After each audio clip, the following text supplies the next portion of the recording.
dimulai dari saat Anda berbicara, kami persilakan. Terima kasih.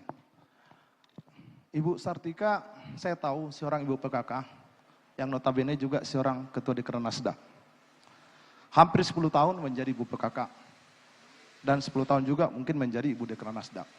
Kalau kita melihat anggaran, ada kurang lebih, hampir setiap tahunnya kalau saya rata-ratakan, hampir 1 dan 1 miliar lebih.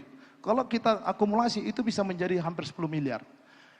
10 miliar anggaran yang dikucurkan untuk Dekranasda, itu seyogianya dapat bermanfaat dengan masyarakat.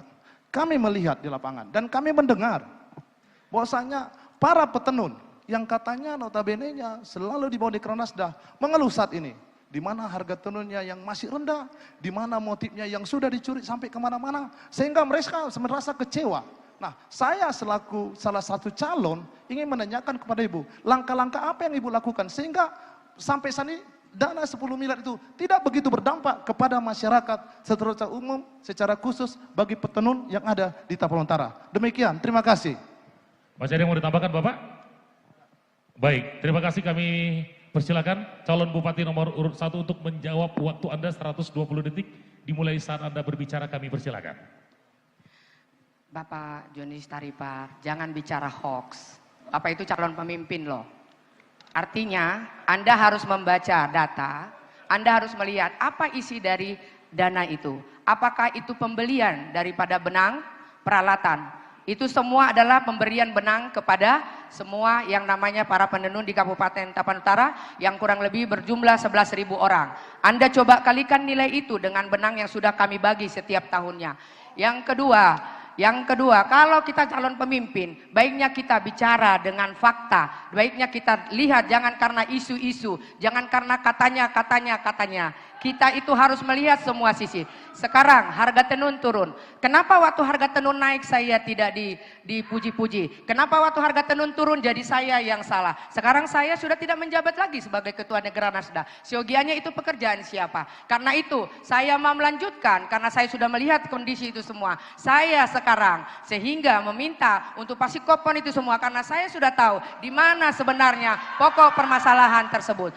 Jika nanti saya sudah terpilih, saya akan menunjukkan kepada saudara di mana sebenarnya yang terjadi dan apa yang sebenarnya yang terjadi di antara para pengrajin itu. Bahkan bukan hanya penenun, bahkan para UMKM yang lain, bahkan ibu-ibu rumah tangga akan saya dampingin untuk menjadi keluarga-keluarga yang berkualitas, menghasilkan uang dari rumah, tidak harus meninggalkan anak, tidak harus meninggalkan rumah. Inilah yang akan saya lakukan ke depan jika saya nanti terpilih. Karena itu, seorang pemimpin bicara data, jangan bicara katanya atau isu-isu atau hoax.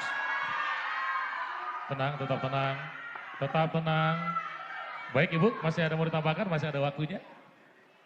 Dan saya sekarang ini, saya sudah tahu, itu terbuka, itu anggaran itu terbuka dan bisa dilihat isinya. Apakah itu pengadaan ataukah itu promosi, apa, dan itu efeknya bagaimana. Semua itu personal saya dampingin, bahkan baik, itu Ibu, dana anggaran Dekranasda baik, berkurang. Terima kasih ya, Ibu, baik. waktu Anda sudah selesai.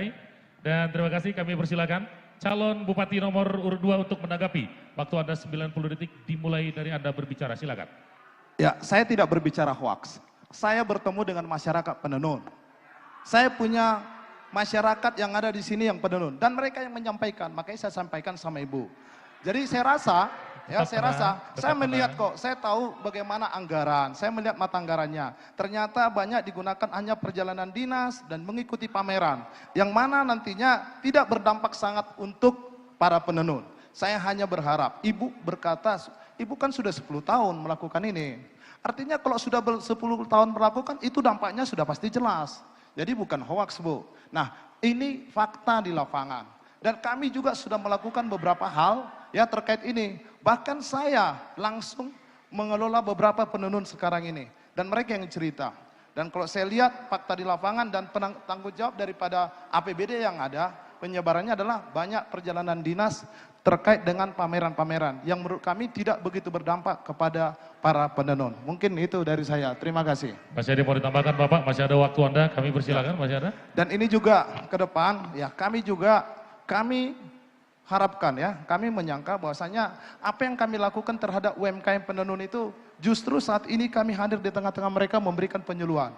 Saya bertemu dengan para tokoh-tokoh penenun, ya, yang ada di luar Sumatera Utara ini. Dan mereka menyatakan adanya motif-motif sehingga yang merugikan pihak-pihak penenun yang dilakukan oleh Dekranasda. Itu yang mereka sampaikan sama saya. Waktu Terima Anda kasih. selesai. Tetap tenang, tetap tenang.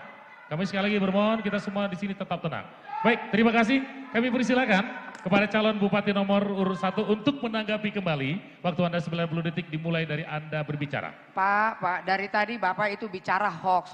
Anda aja tidak pernah memakai tenun ulos. Saya selalu hampir tiap hari memakai tenun ulos. Anda mengatakan saya Tetap yang tenang. mencontoh menjadi Bapak Ibu mesin. mohon tetap tenang Kita dan itu tertib. kalau bicara mulai dari diri sendiri. Kenapa saya harus mempromosikan ulos ini? Saya mau buat ulos itu sejajar dengan tenun batik, tenun Palembang. Kenapa? Kalau orang Batak tidak perlu lagi saya promosikan ulos. Kenapa? Dari mulai lahir sampai menikah, sampai tunamoding, sampai tunamate ikon di ulos sidang patah dahono kube ulos tuho. Masalahnya sekarang, cintakah engkau dengan ulos itu? Jangan sekarang Anda bilang promosi pameran tidak berguna. Itu Pak, salah besar Pak. Karena saya tidak pernah mengatakan itu tidak berguna. Terbukti sekarang semua orang di kalangan di Jakarta sana memakai ulos untuk daerah-daerah adat perkawinan. Kalau dulu mereka memakai songket Palembang dan batik, sekarang ulos sudah sejajar dengan batik, tenun songket Palembang. Karena itu saya selalu membuat mereka juara 1 nasional. Karena itu pakailah, mulailah dari dirimu. Jangan engkau katakan saya yang membuat di alat mesin. Padahal saudara tidak tahu ulos itu sebenarnya bagaimana. Dan apa nyamannya ulos sekarang di Kabupaten Tapanuli Utara. Karena itu Pak, saya selalu dari tadi, kita itu calon pemimpin loh Pak. Calon pemimpin, jangan karena kata penenun. Karena itu pendukung Bapak. Terus Bapak dengar. Lihat dari semua sisi, lihat efeknya. Apakah penenun 11.000 ini semua menderita? Kan tidak. Baik, terima kasih Baik Ibu, Ibu, waktunya selesai. waktunya sudah selesai. Baik. Ya. Baik, kami minta tetap tenang, tidak berteriak Ibu. Para pendukung paslon tetap menjaga aturan yang sudah kita sepakati. Untuk tetap tertib, tidak menyela jawaban kami atau jawaban para paslon. Tidak menjawab, tidak berteriak. Sekali lagi kami mohon untuk tidak mengganggu ketenangan. Baik, sesi selanjutnya adalah sesi tanya jawab antar calon wakil bupati. Namun kami akan kembali